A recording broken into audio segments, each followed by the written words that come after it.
jokes when people just slipped. He's also quite an underrated storyteller. I didn't know that. I thought you were always known as a great storyteller. Well, maybe because you only. I've heard you called a poor man's Mike Birblblgy. Mike Birblblgy. What is it? Birblblgy.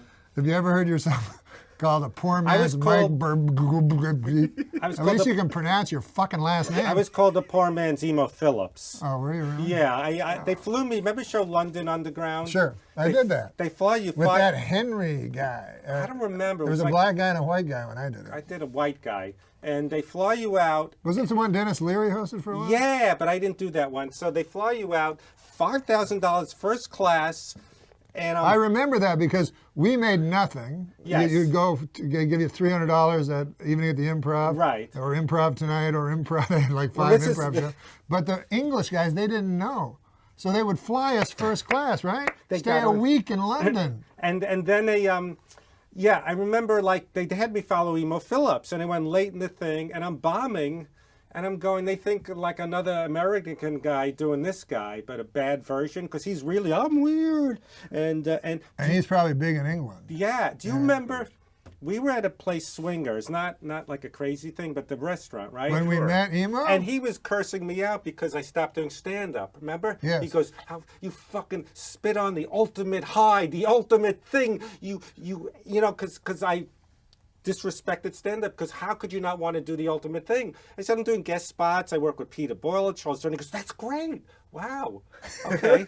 You do? So then all of a sudden he went back to the emo voice. Yeah. That? Well, I remember, and also Emo, I saw him once and he had, I didn't, it was probably the same time. I didn't recognize him because he had a girlfriend. He had a girlfriend. He got married. But yeah, he said, you can't do this, you know. I've had some girlfriends go, I don't want to be known as the woman. Because for the people at home, they should know, Emo Phillips, he went, hi, like, Emo. He let everybody, his dress and his hairstyle was like, what was it, the Dutch boy? A retard, a Dutch boy or a retard. Yeah, and he'd have overalls and go like this. Yeah, he'd go, oh, yeah. But his jokes were fantastic. Great. And he, oh, and some people would go, I bumped into Emo, he did his real voice.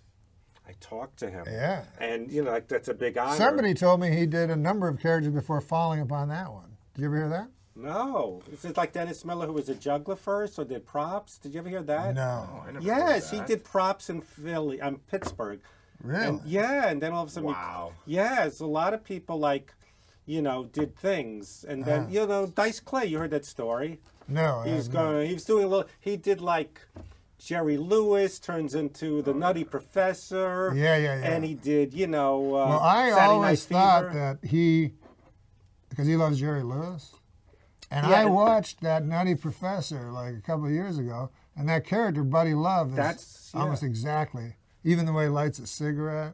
Then he said, oh, this dice thing and I pathetically tried being the thrill seeker, going, none of this is working. I'll do a video. It'll be just like Rappin' Rodney. But the difference was Rodney Dangerfield is a superstar. Yeah. I was a schmuck walking around the Beverly Center and going home and napping. Yeah. And, you know, and no one knew the thrill seeker. And he had stars. He had Pat Benatar and Rappin' Rodney. So it was different. Yeah. It was, So let's talk about Dice. Did you start? You I knew was Dice. saying- You were in New York. Though. No, Pips. There was a club, Pips. Did you ever hear of that? Yeah, I've heard of It was like David Brenner helped start it. He gave money. Styx Brenner? What? No, I went to his pool hall, and it has all the greatest pool players in Get the world outta in here. pictures. But then one is him, and it says Styx Well, Brenner. it's funny because he's like a skinny guy like me, right? But he, when I worked on the Brenner show, he decided he was a tough guy. Oh, when I was, well, that's not his voice. Hey, funny, no, wait, funny. What are you doing? What are you crazy? Yeah, I punched the guy in the head. You know, you didn't know that David Brenner was trying to be a I didn't know he was being tough a tough guy. guy. No, Yeah.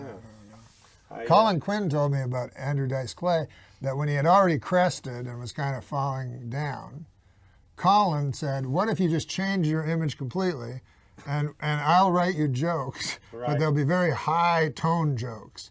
So that I can't do an impression, but he'd be like, hey, I was reading the Cahiers de Cinema the other day. You can't go wrong with Jean-Luc Godard. Oh! Well, you know who really did that?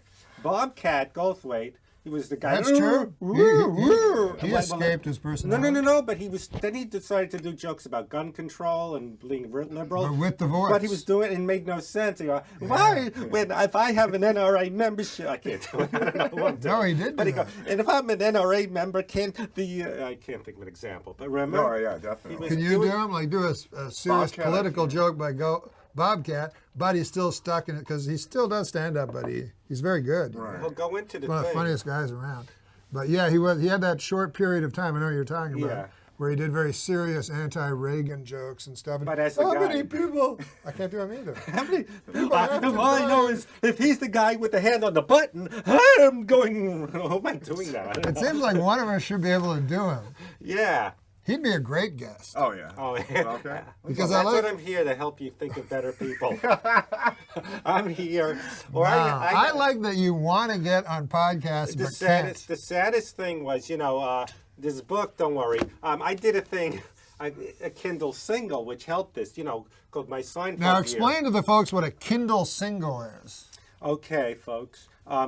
There was I had this book for, I shouldn't say it took 10 years because people go, whatever. I had it. It sat in my computer, and publishers, they'd go, we want more sex, and I go, yeah, I want more sex too, or they go, we want a happier ending. One person go, we like it. It's a quirky, fun story, but You said, we'd I'd like a happier ending too. yeah, they you go. just kept doing they that thought joke? I went from show to show, and then I'm on Parks and Recreation. Here I am. Oh, I see. Home Right, at last. right. You know what I mean? It was just more walking around the Grove at the end. Yeah, You know what I mean? yeah. So, but no, Well, don't tell the ending. no.